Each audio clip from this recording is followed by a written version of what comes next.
dia, paz seja convosco, tudo bem com vocês, como é que vocês estão? Nós estamos começando hoje mais uma aula do capítulo 4, nossa matéria de discipulado pelo Instituto Teológico Quadrangular. Espero que nessa aula você possa entender um pouquinho mais, espero que você tenha entendido um pouquinho mais sobre discipulado, sobre como trabalhar com pessoas, né?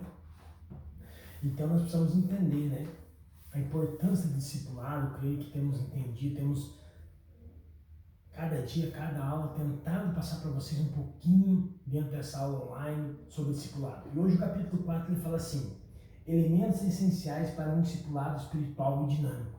Então, quais são os elementos essenciais? O que nós precisamos entender dentro do discipulado para que nós possamos ter um discipulado espiritual, mas ao mesmo tempo um discipulado dinâmico?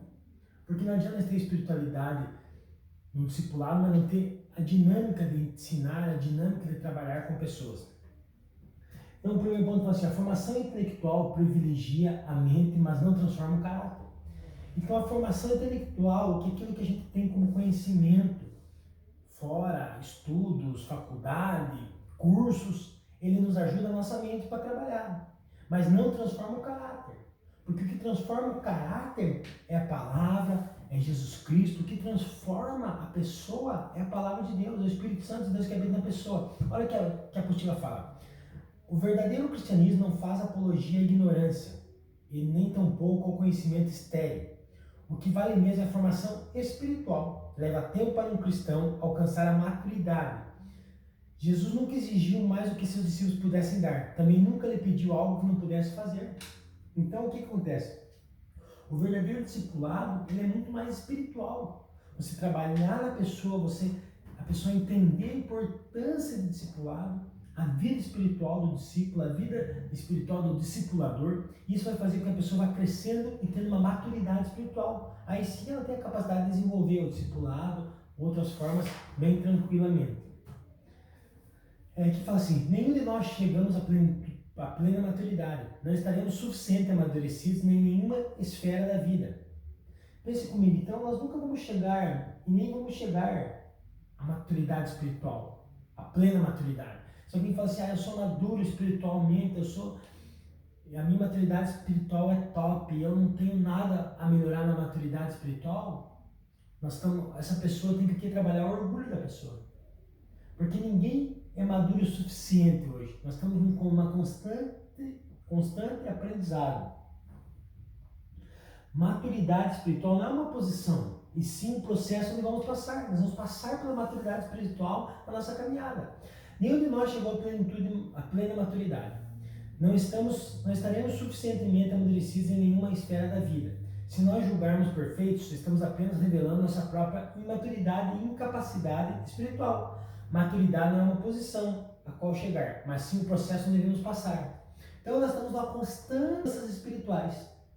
E nós vamos amadurecendo conforme as coisas vão vindo. Então nós estamos passando por constante mudança. Nós estamos passando por constante amadurecimento espiritual. Isso vai nos levar a um cristão melhor, isso nos leva a pessoas melhores, isso nos faz um discipulador ou um discípulo melhor. Encontros transformadores. A palavra de Deus é repleta de encontros transformadores, encontros onde há uma transformação. Olha o que diz a apostila. Encontros transformadores são encontros pessoais onde a vida de alguém é marcada para receber sabedoria, direção ou poder de Deus, pela ajuda de outra pessoa. Agora procure identificar no texto abaixo algum desses encontros transformadores. Então, aqui ele está falando o quê? De encontros transformadores. Ele está falando de encontros transformadores.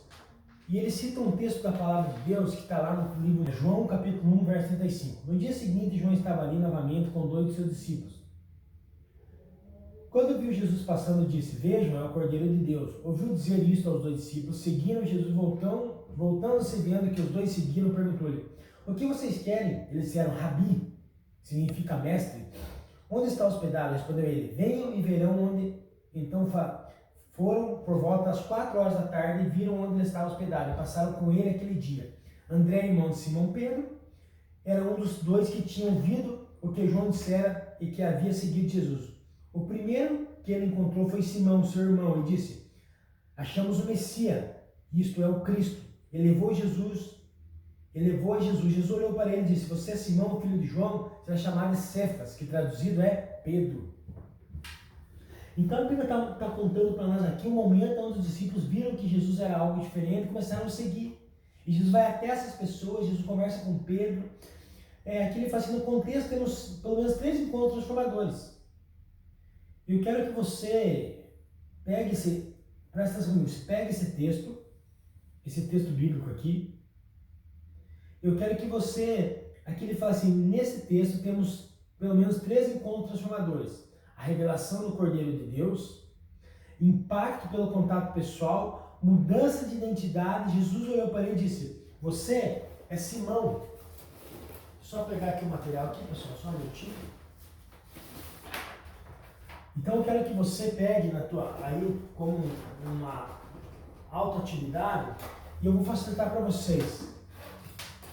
Vocês façam essa do capítulo 4, não precisa fazer as autoatividades do capítulo 4, certo? Não precisa fazer as autoatividades do capítulo 4. Então vamos recapitular, pessoal. Aqui no ponto 2 do capítulo 4, ponto 2, ele tem um texto de João, capítulo 1, do 35 ao 42. E ali ele fala de encontros transformadores. Eu quero que você pegue lá na parte de baixo, tem 3 pontos, certo? 3 pontinhos lá. A revelação do Cordeiro de Deus, a revelação do Cordeiro de Deus, certo? O impacto pelo contato pessoal,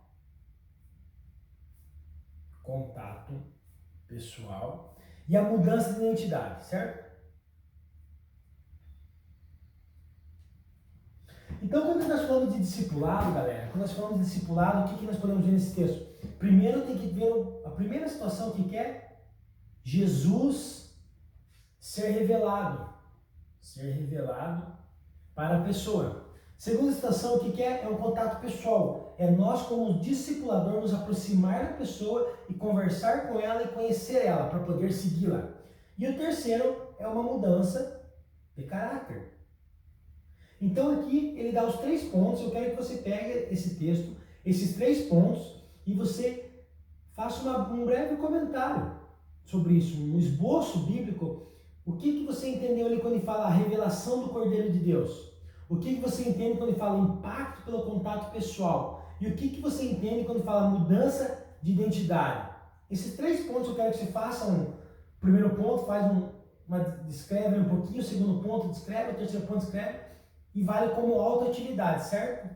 Não precisa fazer a autoatividade no capítulo 4, certo? Beleza? Joinha, vamos para frente. A espiritualidade. Eu coloquei aqui, nesse texto temos 3 encontros transformadores. Voltando ali na autoatividade. Revelação do Cordeiro de Deus, impacto pelo contato pessoal e mudança de identidade. Quero que vocês façam esses 3 pontos, certo? Beleza? Vamos para frente. Espiritualidade, uma visão de conceito. Encontros transformadores é uma renovação espiritual. O principal objetivo de encontros transformadores é a renovação espiritual. A espiritualidade é, sem dúvida, uma das áreas mais profundas da teologia. Suas dimensões são ricas, significando o chamado. Todavia, no tocante à espiritualidade, há muitas misturas hoje em dia. Não pode haver, pega isso aqui, não pode haver verdadeira espiritualidade quando se diz experimentar o derramamento do Espírito Santo, mas não tem compromisso com a palavra. Então não tem como eu posso só falar, eu sou espiritual, sou espiritual, meu Deus, eu tenho espiritualidade em mim, se a pessoa não vive conforme condiz com a palavra de Deus. Não tem como ter uma vida espiritual sem andar na palavra de Deus. Então há um equilíbrio entre vida espiritual e palavra de Deus. Elas caminham junto. Não tem como ser espiritual sem a palavra, não tem como conhecer a palavra sem a espiritualidade. Elas se equivalem, tem que caminhar junto. Então, também temos que ver essa questão também. Se a pessoa falar que é espiritual e não medita na palavra, não tem um estudo de palavra diário, uma rotina de estudo da Bíblia, a espiritualidade dela está onde? Porque essa palavra, a Bíblia, só é interpretada com a ajuda do Espírito Santo. Então, a espiritualidade, junto com a palavra, se une para você ter um caráter cristão. Amém? Vamos lá. Tópico 2. Firmando o padrão divino. Os 10 mandamentos é o padrão divino para o estilo da vontade em harmonia com a vontade de Deus. Olha o que fala Êxodo. Agora, pois, se diligentemente ouvires a minha voz e guardares a minha aliança, então sereis a minha propriedade peculiar dentre todos os povos, porque toda a terra é minha. Então, ele está falando o quê? Êxodo 20, do 1 ao 17, fala dos mandamentos. Fala dos mandamentos, 10 mandamentos, que é um padrão divino para nós seguir algo. Ah, pastor, mas agora no Novo Testamento acabou todos os mandamentos. Mas ele fala aqui, amar o teu Deus sobre todas as coisas, amar o teu próximo. Então, resumiu só o mandamento, mas ainda estamos dentro desse firmamento padrão divino, certo? Deixa eu ver o que fala aqui, João 15:10. Vamos lá em João 15:10, só para nós fechar isso aqui da questão do padrão. Vamos lá. João 15:10 fala assim: se vocês obedecerem os meus mandamentos, permanecerem no meu amor, assim como eu tenho obedecido os mandamentos do meu Pai, em seu amor permaneço. Então, olha que legal. Jesus fala o que aqui? Se vocês obedecerem os meus mandamentos, permanecerão no meu amor, assim como eu tenho obedecido os mandamentos do meu Pai. Então, o próprio Jesus está falando que obedeça os mandamentos que eu tenho vos passado, obedeça as leis, assim como eu tenho obedecido aquilo que o meu Pai me passou, para que nós possamos ter um padrão divino, uma regra, um estatuto, digamos assim, que seria um estatuto do cristão. Seguir os mandamentos, viver na palavra, buscar sempre as coisas certas, corretas, para que nós possamos ter esse padrão divino. O que é um padrão divino?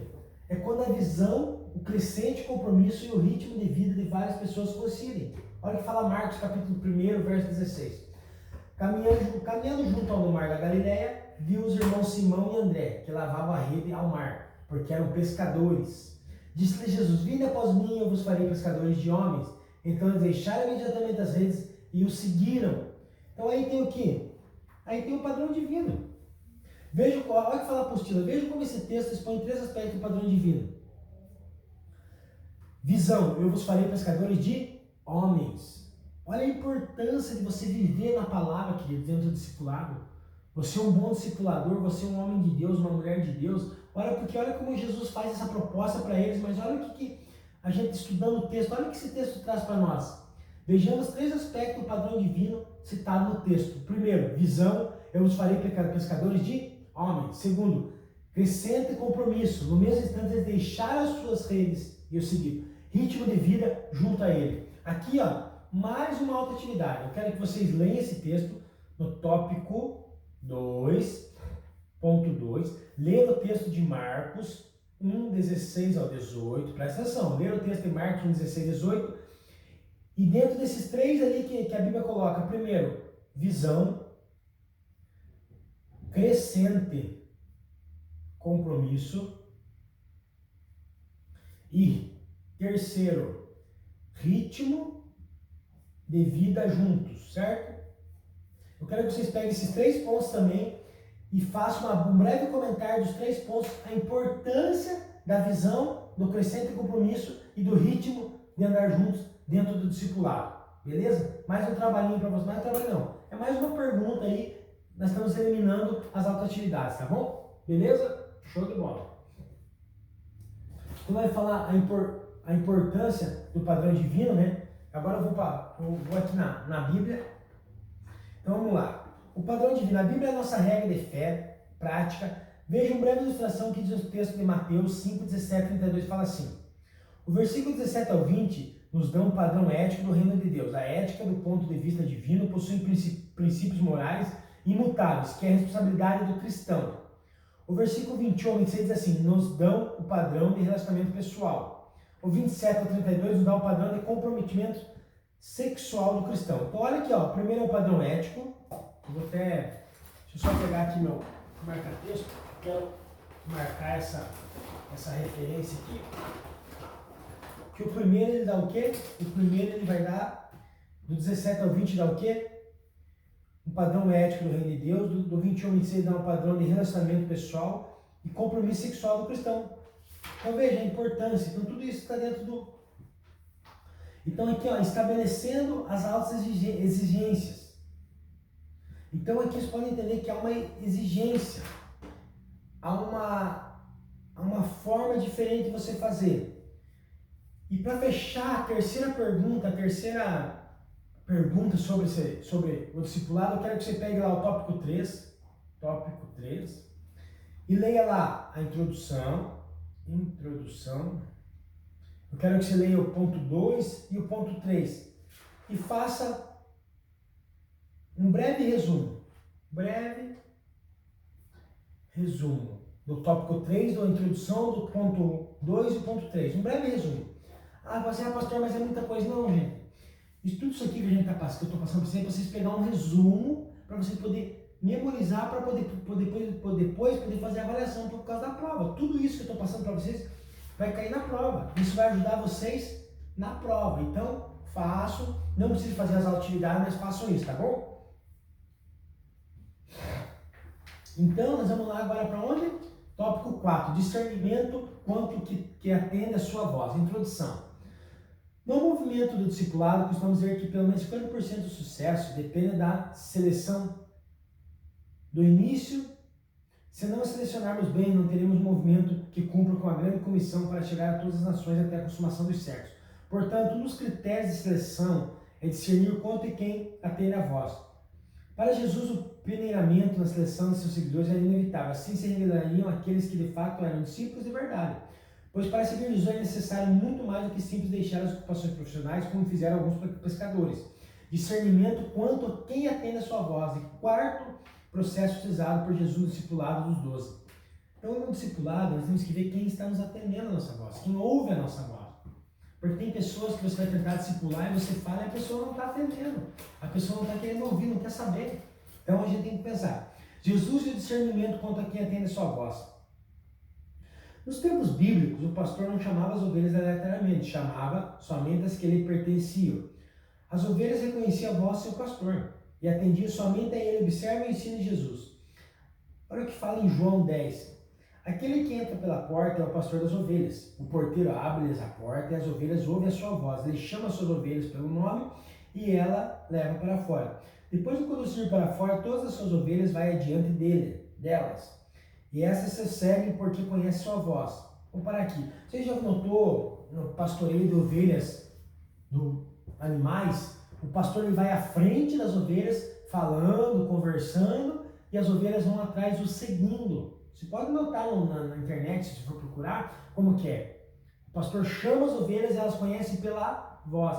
E se tem vários rebanhos ao mesmo lugar e vários pastores, cada pastor começa a falar com o seu rebanho e o seu rebanho o segue. As outras não o seguem, só daquele rebanho. Olha que interessante. Tem outras ovelhas que não são deste aprisco. É necessário que eu a conduza também. Elas ouvirão a minha voz e haverá só um rebanho e só um pastor. As minhas ovelhas ouvem a minha voz, eu conheço elas e me seguem. No contexto de discipulado, distinguir a voz, atendê-lo, é questão de chave. Só é o nosso discípulo aquele que ouve a nossa voz, o comando. O importante é aquilo que é o relacionamento entre as ovelhas e o pastor. Não pode haver um conhecimento mais íntimo que esse relacionamento, pessoal. Então, precisamos entender e ter relacionamento. E para fechar, a oração para saber em quem investir a vida.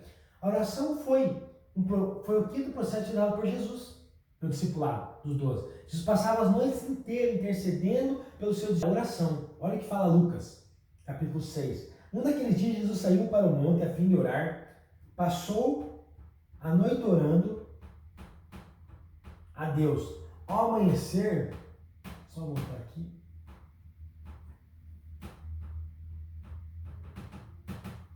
Então, olha o que fala aqui, ó. Então, assim, pessoal, o ponto 3 aqui fala assim, a oração para saber a quem investir a vida. Lucas capítulo 6 diz assim, um daqueles dias Jesus saiu para o monte a fim de orar e passou a noite orando a Deus. Ao amanhecer chamou seus discípulos e escolheu 12 deles, a quem também designou apóstolos.